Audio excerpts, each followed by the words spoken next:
Can you guess who wants Virat Kohli to divorce Anushka Sharma? Not his parents, nah. Not her parents. Not ex-lovers or future boyfriends or girlfriends. Not even a fan of either of the two stars. Guys, welcome to my channel BNB and you're watching Minding My Business and I'm Avi.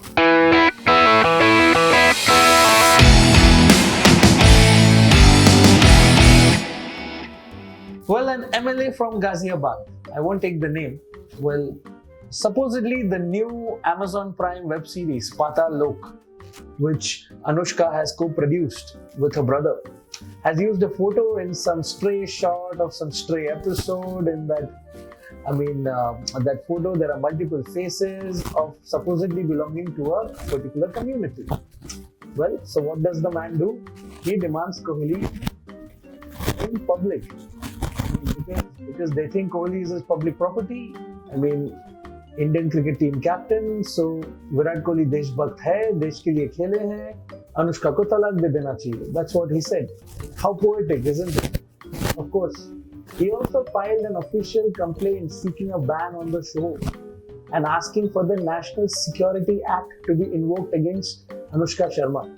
National Security Act, just imagine. So this guy, I'm not taking his name, was not the only guy waging war against Patal Lok. There is a Delhi Sikh Gurudwara Management Committee as well, and their president, they wanted the show to be banned as well. What's his problem? Well, there is a scene where a man is shown raping a woman of a particular community. You know, the guy who's raping the woman of a particular community. Sorry for the spoilers, if any. So this guy goes on to send a legal notice to the directors of the show portraying that these guys are rapists, and it puts their whole community in a bad name. So every time there is a rape scene happening in a film, so that's gonna put their entire community in a bad name? Wow. So, and we're still not done, you know. An MP from Sikkim has written to the INB minister because he feels that a sexist slur by one of the characters on the show has led to racist stereotyping of Northeast people.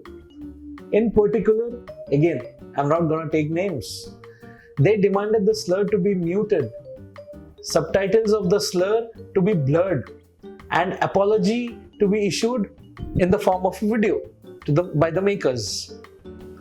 Well, do Indian politicians and their parties not understand what fictional content means? Have they never read the disclaimer which comes at the start of the show?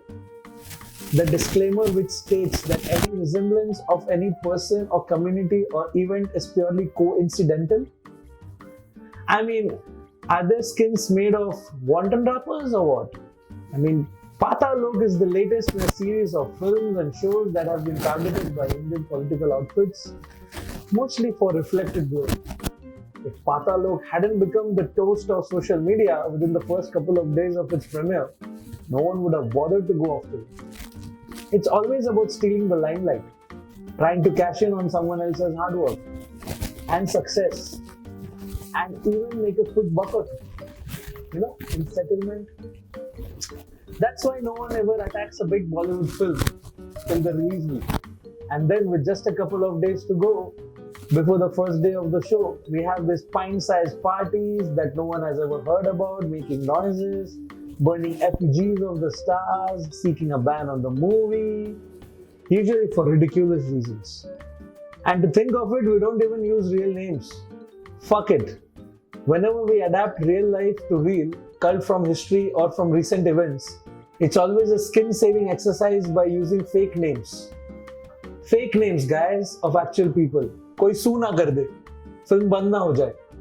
Unless you're Anurag Kashyap, who waited for 4 years for Black Friday, his film on the 93 Mumbai bombings, to get a release. You look at the rest of the world, they don't give a shit. They take names of anyone and everyone. Everyone names the American presidents. Everyone comes and takes a dump on Trump in America. Whether it's all the talk shows, whether it's Saturday Night Live, even an animated show like Family Guy. But can you imagine if Chhota Bheem talks ill about Modi? Or say Motu Patlu? What will happen? Look at their films. They have biopics coming out left, right, and center. But even left wing, even they have left wings, right wings, and people with all of wings. And they just narrate what has happened. They dig up conspiracy theories, point fingers, and really build their cases. Oliver Stone, the famous director, has made a career out of it. Whether it's Nixon or JFK or George W. Bush, the filmmakers didn't hold back in showing the mug that get cooked inside the White House. I mean, Hollywood even goes after religious bodies like Spotlight, Doubt, The Silence, all of which went after the Catholic Church. Sometimes with facts, sometimes with fiction. Here, they can't even release Da Vinci Code, an adaptation of a purely fictional book. As many as 7 Indian states banned the film from releasing at theatres because Christians might be heard to absorb the make-believe theory that Jesus might have married Mary Magdalene and she might have bore him a child. Well, you can say that states and filmmakers should ignore these rabble-rousers and just carry on. But what do you do when they invade your shoot and destroy your sets? What do you do when the director gets attacked in the middle of his work? Well, that's exactly what happened in the sets of Sanjay Leela Bhansali's Padmavat. Yeah, formerly known as Padmavati. The Rajput Karni Sena vandalized the film sets because they presumed that when the film gets made and the portrayal of Padmavati, a Rajput queen, it will show her in bad light. In the run to the release of the film, they also threatened to chop off Deepika's nose, which also helped the movie gather a lot of steam. The film was officially certified by the Central Board of Film Certification, which is mistakenly called the Censor Board as well. And suddenly we had like all television channels and everyone who claimed to have watched the film, they said that there's nothing controversial in it. The movie even could not keep the I in the Padmavati, and it was called Padmavat. That's a problem. I mean, what kind of a banana republic do we live in? Why can't James Bond kiss in this country? Why does Woody Allen have to ask his producer to not release his films in India? Why can't artists be allowed to express the way they want? I am imagining a big laugh between Mr. and Mrs. Kohli about the divorce suggestion. Hope we could laugh at all such stupid protests and complaints and just make fearless, powerful and meaningful content. So guys, just let the show go on. Guys, I hope you like this video. I mean, this was just a viewpoint from my end. I think many of you guys would think the same way. Many of you guys don't. Please put down your comments in the comment section below. I hope I can bring out such more content where, I can talk about all these serious stuffs in a very lighter way. I did not name anyone because even I fear, there might be consequences. So we don't want to come here and do mudslinging. It's just a show and I'm talking about things. So guys, I hope you will press the subscribe button. Come back to my channel next week again for another show.